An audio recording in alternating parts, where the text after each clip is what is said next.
welcome to video 2 of our series. Last week was kind of understanding what is addiction, what is treatment, more so understanding what is addiction from a supporter perspective, and more so trying to understand how your thought processes may need to shift in order to have a better understanding of your role of a supporter or role as a supporter and what makes a good supporter. So yeah, it's a continuation of last week's theme. Important that we understand what the supporter's role is in the context of this process.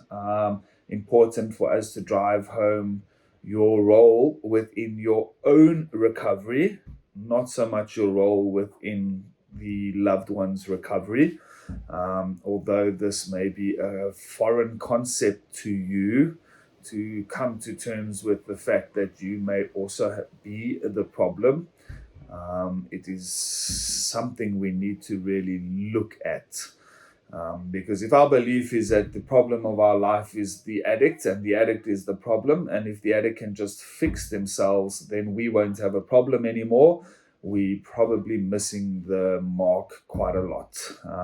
So it's important at this stage as a supporter to acknowledge to whatever degree that you yourself have adapted to addiction, and this adaptation has most likely started to impact your life, and more importantly, to impact the lives of people around you. To perhaps look at a slightly bigger picture of how much addiction has been present in your entire lifetime. So we accept that this isn't a genetically influenced disease. We discussed as much last week. We also found in our research that at least 90% of people that have gone into treatment can identify addiction within their extended family. Kind of correlated a little bit with the parents' responses to say that they can see at least 72% of them could actually see that there was addiction in their family other than their current loved one. We did make a joke that it was potentially the fact that the parent had a problem that they hadn't acknowledged yet that made the shortfall in the percentages. But yeah, for the current situation, it is good for us to consider and to look at the fact that potentially, even from our childhood, we were being developed and influenced by somebody else's addiction. Perhaps it was a parent that you grew up with. Perhaps it was one of your siblings that has struggled with this for years and years and years and years, may still be struggling. Perhaps you even lost a sibling or a loved one to addiction. Perhaps you may just have married into a family that has addiction rooted within it. Perhaps you may have married somebody and discovered that their family kind of was riddled with addiction, and that you had suddenly walked into a world of seeing the kind of impact that has on families and on people. Either which way, subtly or not so subtly, you have ultimately adjusted yourself in response to this addiction. You have ultimately adjusted your beliefs, your values, your attitudes, your behaviors, your identity has to some degree shifted in response to addiction. Many of you, I'm sure, see yourself as survivors of addiction in your family. You've built up some defense structures that allows you to continue with life, probably coming to terms with just accepting that addiction is part of life. You may have seen yourself develop into the kind of stable rescuers of your family. The rescuing role probably becoming one of the greatest hindrances to recovery, but a role that fulfills your worth, your value, and your identity. If you're the person in the family holding everybody together, if you're the person in the family supporting and bailing out and paying for and carrying responsibility because other people are not doing it, you have most likely found yourself developing the rescuer role. yeah, that's rescuing role, or whatever other role you have constructed, or whatever other identity you have constructed, has generally been built around managing the chaos that addiction brings into the family system. We kind of need to have a look at the role that you play from the context of a theory called transactional analysis. We do a lot of work in and around this theory. In fact, we have specialized weeks that really kind of allow us to unpack what this theory means. One of the biggest one of the biggest highlighted things was actually the drama triangle that's come out of this theory, which means that there's generally a victim, a persecutor, and a rescuer. Generally, the addict starts off being the victim. We discussed last week how much of a victim role addicts play. The addict specifically takes on the victim stance the minute there is a persecutor challenging the insanity of this person's addiction. All right, now the persecutor might have it might be a terrible word, but this is normally the person that, from an unemotional or frustrated perspective, is really questioning the insanity of the choices and what's happening. Really challenging the addict and their addiction and the status of their life. Obviously, this ensues with a little bit of a disagreement, and one can slightly feel, or maybe not so slightly, can definitely feel the tensions. At which point you have the third person, the rescuer, coming in to protect the victim. All right, now when the rescuer steps in to protect the victim, to make up the excuses, to justify, to try and support the victim, it allows the victim to persecute the persecutor. All right, so the victim, with the support of the rescuer, turns on the persecutor. Now the persecutor has become the victim. The addict quickly takes on the role of persecutor, and because the rescuer is trying to rescue the addict, the rescuer then supports the victim, and the persecutor becomes tackled by two individuals. What generally happens at this point is that the persecutor, the one bringing the charges in the first place, the one trying to bring some logical reasoning into the situation, steps back. He decides, or she decides, that it's not worth the fight, and the rescuer is just going to enable, and so he or she steps back and takes a more avoidant, passive stance. This then allows the victim, i.e. the addict, to form a very unhealthy and often secretive relationship with the rescuer. All right, the rescuer and the victim have now formed a common enemy, the persecutor.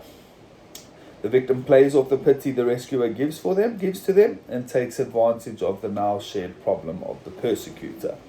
Of course, what happens is the rescuer and persecutor's relationship breaks down, which is an added benefit to the victim, because the victim now has all the control and all the power, and is now no longer being challenged by the reality that the persecutor is bringing into the situation.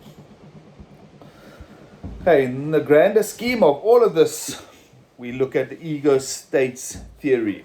Very, very, very much hand in hand with transactional analysis. And we generally find that each and every person within this drama triangle takes on a specific ego state. Put a picture up there for ego states. Now we generally have the parent state. Please note, we possess all of these states as each individual. So between the parenting states, you've got your nurturing parent and critical parent.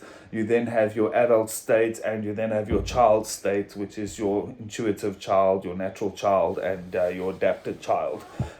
We won't go into too much details on all of these things. You guys are welcome to go and do some research. But just to keep it very simplistic, you'll often find in your family, and you'll often find in your personal life, that you tend to lean towards a specific state.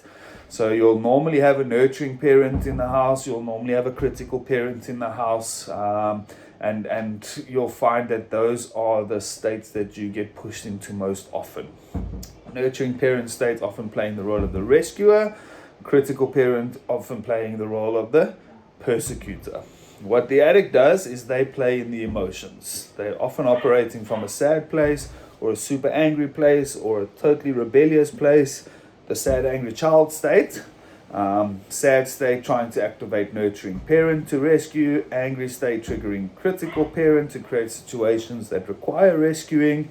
They generally go into mass amounts of outbursts, threatening of the anger, the chaos, the death, the relapse. Always pushing the rescuer to intervene and to save the addict from their persecutor.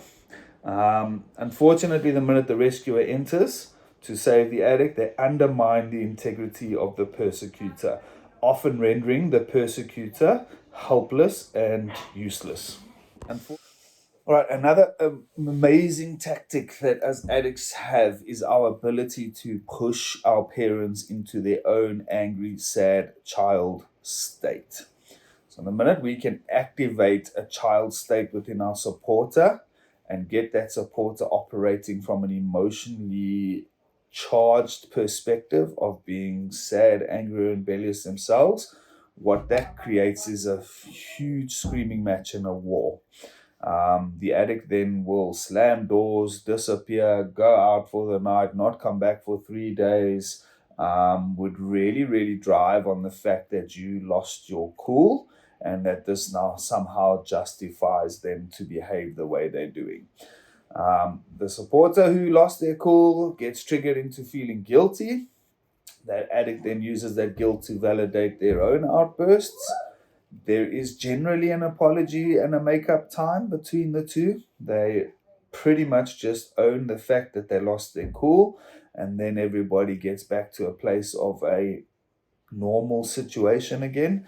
Probably from both perspectives, specifically that of the supporter, we feel like we've made some kind of breakthrough or progress because now there's a sense of connection and humility and forgiveness and caring and calm.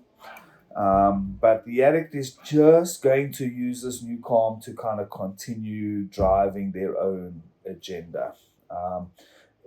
One can start to see if this happens continuously over and over and over and over and over again in our life, that we go from chaos, calm, chaos, calm, chaos, calm, chaos, calm. And we actually see calm as the lead up to the chaos. So very subtly in our minds, the minute things are okay, the minute we're at peace, the minute everything is pretty much chilled, we're expecting subtly that the chaos is coming. So as much as the addict doesn't like to live in peace and calm because they like to manage the chaos, the supporter doesn't really like peace and calm either because they're expecting chaos. What's crucial for the supporter at this stage to understand is that every single one of us has the ability to shift and choose which ego states we go into. We actually have the ability to change other people's states.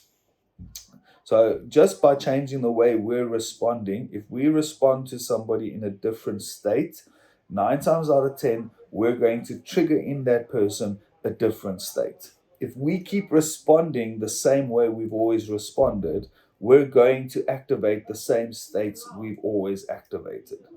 So we as supporters have the ability to completely derail the addict's game by taking an opposite stance. So imagine for a second, all right, you're generally playing the nurturing parent. Rescuing, caring, listening, supporting, not challenging, gently trying to control the outcome and subtly manipulate the person into a better way of thinking. The other side of that is the person who's in the critical parent state is always asking the tough questions, is always saying no, is always offering disapproval, is always offering those kind of things. Imagine for a second if you switched roles. Imagine all of a sudden the nurturing parent suddenly became the critical parent, and the critical parent then became the nurturing parent. How would the addict know how to navigate this newfound reality? Imagine if the addict was trying to get you into a child state by making you feel guilty and getting you angry and blaming you for everything and blaming dad for everything and just waiting for you to have a breakdown or an outburst.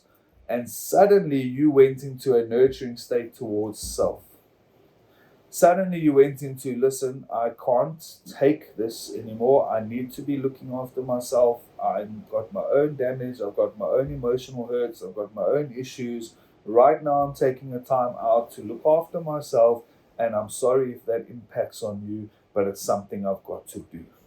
Imagine the shock the addict might experience when they realize, hang on, you're supposed to be triggered in a state that cares for me, and I'm actually triggering you into a state that cares for you at the cost of me. You start to regain some sort of control within the situation.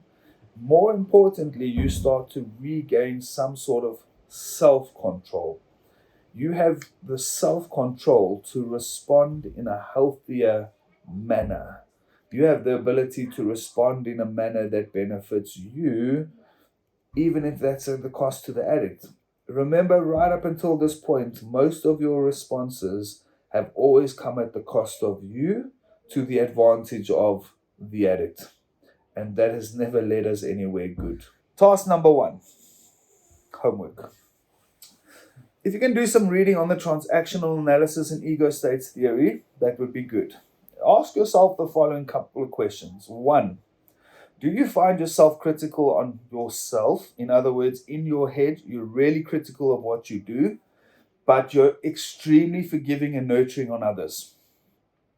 In other words, nobody can do any wrong, but you're continuously judging yourself for failing and falling short and not doing enough.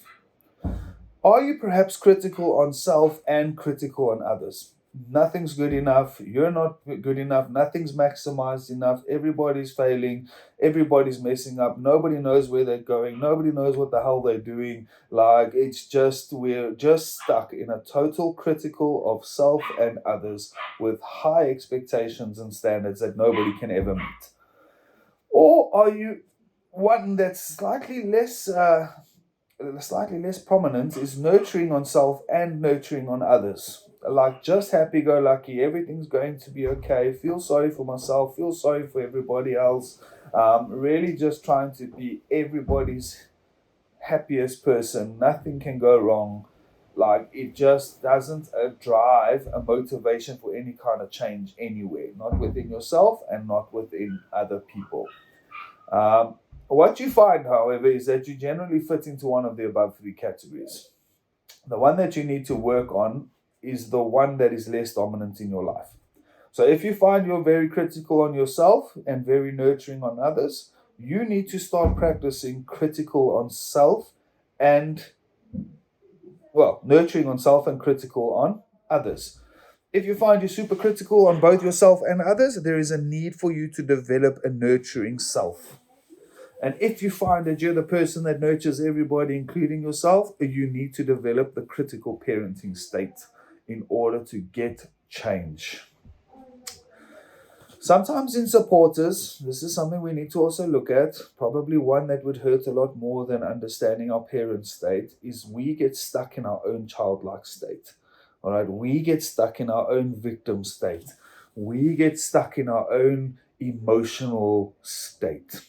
Nobody cares about me. I'm doing all the work for everybody and making sure their needs are being looked after, but nobody does the same for me. I'm to blame for everything. It's always my fault. Why doesn't anybody ever care? Why is it me that's always got to take the brunt? Going into our own corner of depression statements, going into our own running away potentially. Yeah, if we're honest, a lot of us can throw our own mini tantrums. Passive aggressive silent treatments, storming out to prove a point, threatening to leave and never come back, threatening suicide at some points, all sorts. We can actually, if we look at our own responses, we can often see that we have lost ourselves at certain points in our life and thrown these childish mini tantrums. I understand the pressure that life can put on us. I understand the unmet expectations. I understand the frustrations of other people's behaviors. I understand the need for some kind of control. I understand the absolute exhaustion caused by the chaos that addiction brings. Um, there are many, many external reasons for why we get to that point of absolutely losing it. But what we as supporters at this stage need to get to understand and to really get a grip on is our own emotional states, our own perceptions, our own boundaries. We've got to start this point of saying, you know what, as much as I want to help, I can only be helpful if I myself am okay. I want to put this in there. You're not suddenly going to be okay when your loved one is okay. That is the definition of codependency. In other words, I will fix my loved one and then my life will be fixed. We'll talk about that in a couple of weeks. So let's just try a few things. As a supporter, I did mention one or two of these things in our initial supporter video. If you haven't seen it, On the Road with Mark and Dave. But let's try a few things. Give yourself a week or two to try and commit to a couple of shifts in your own lifestyle and your own habits and your own routines. Why I want you to do this is so that you can get a good experience of how it feels to commit to something new, how it feels to go through the initial stages of that something new, and how that something new eventually, after going through the difficulties of sticking to it through kind of personal commitment and responsibility, how it benefits your life in the end. Because we're obviously trying to support a loved one into changing the way they live. We're obviously encouraging them to do things, and we're obviously having an expectation of solid commitment to a whole bunch of things that are quite new to them, quite difficult for them, and something that isn't suddenly just easy to do. So let's try a couple of things. For those of you that don't really exercise, let's commit to going for a walk every afternoon at a very specific time. No excuses. For those that don't work, make it 4 o'clock. For those that do work, maybe wake up and go for a walk at 5 in the morning. For whatever the situation your life takes on, I would strongly suggest you commit every day for 40 minutes to go for a gentle walk. Amazing what a walk does for you. Amazing how you get to kind of process your thinking. It's amazing how it becomes a need for your own well-being and sanity if you actually get it ingrained in your lifestyle. But if it's not something you normally do, I would strongly suggest that you attempt to commit to doing it. The next one, slightly harder. For those of you that do work, try to get home on time by 5 o'clock. I know for many of us, we really struggle with that. I know for many of us, getting home at 5 o'clock is almost impossible. I know that lots of us manage very intensive jobs and businesses and companies, and that we have every excuse in the book that we cannot just go home when we feel like it, and that the world depends on it, and that our life would come crashing down if we did. But for a week, just try to get home by 5 o'clock. No excuses, no crisis, no compromise. Nothing's more important than you and your well-being and your family and your loved ones, not even my job. And for the next week or two, I am going to commit to being home at 5. Yeah, the third one, which is probably the most difficult one for all of us in today's society. When you get home at 6 o'clock, put your phone away. Turn off the TV. Go without any electrical appliances or interruptions. Be at home. No TV, no cell phone, no computer to work on. Just you, whoever's at your house, making dinner, sitting, chatting, reading a book maybe, sorting out the garage. Who knows? Who knows what we could get up to when we get home and we don't have a phone to distract us. We don't have a computer to go and work on in the office. We don't have news and series and TVs to watch. Like, give it a bash. in all these little things, and if we're honest, they are quite little. Just monitor how you feel, monitor what your thoughts are, monitor how you think or what thoughts try to push you away from your commitment. Monitor how much frustration there is initially, monitor if that gets better, monitor the feelings of boredom, loneliness, monitor just the uncomfortableness of getting outside of your natural day to day routine and distractions. None of those three things are very complicated or difficult to do. But let's be honest, many of us won't even dare to try them. Many of us won't even be able to give it a second thought to even attempt to try it. And this is where the addict goes from being a curse to a blessing, because ultimately our life depends on our ability to do those things. Our life depends on our ability to turn these things off. Our life depends on our need to shift into much healthier ways.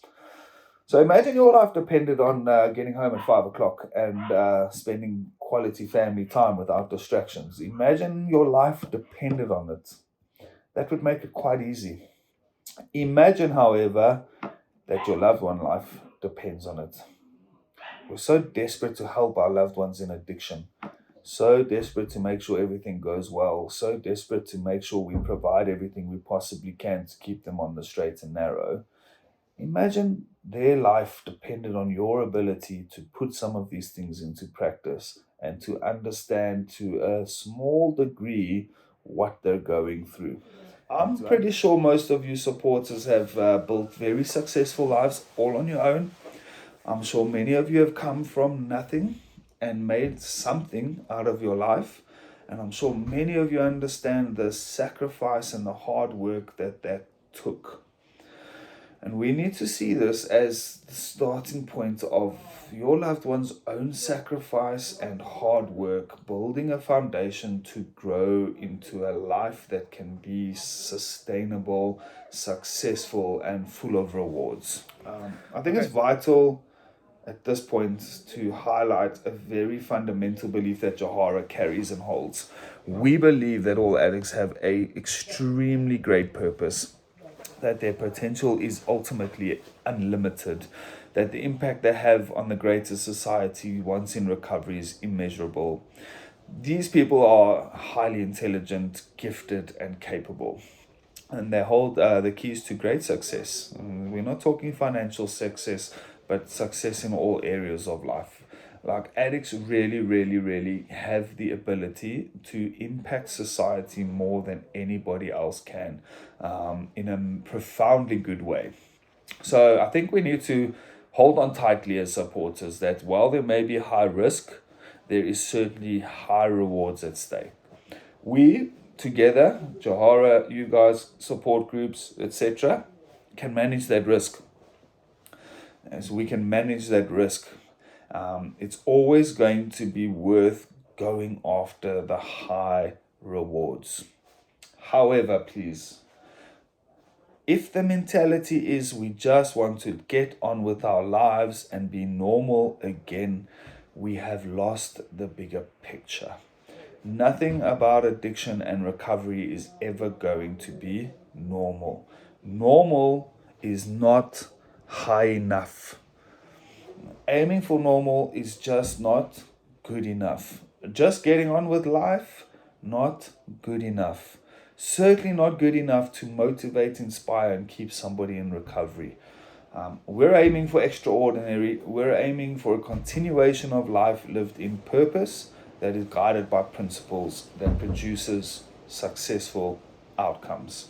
All right, these successful outcomes from a recovery perspective are not achievable unless we maintain purpose guided by principle.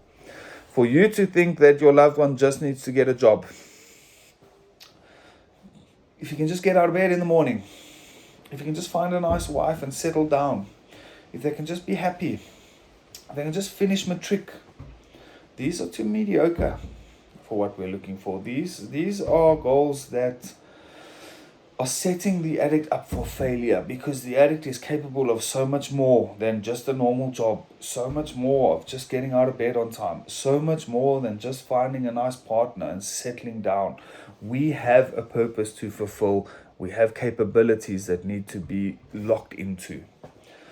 So, yeah, last task, something nice for the loved ones. Let's just imagine for a while what our loved one is capable of achieving, what they are ultimately capable of doing with their life. Now, you know, because you've been with them for a long time, while they don't believe in themselves, we can see their capabilities and their potential as being unlimited, more than most people.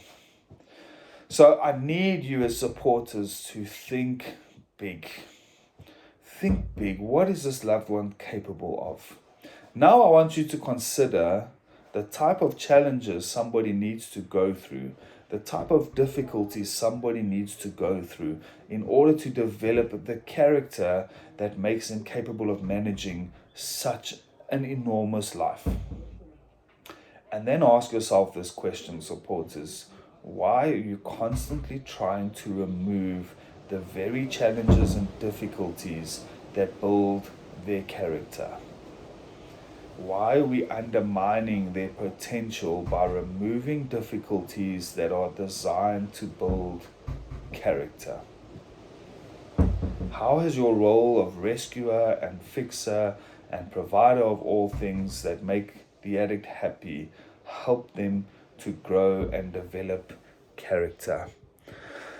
And so, yeah, to end off this video, I think we need to really take a good hard look at the role that we have played, that the role that we continue to play, and that the role that we need to play. We need to look at how we respond to this situation, to the addict, to this recovery process, in order to direct and map a way for the addict to reach their potential.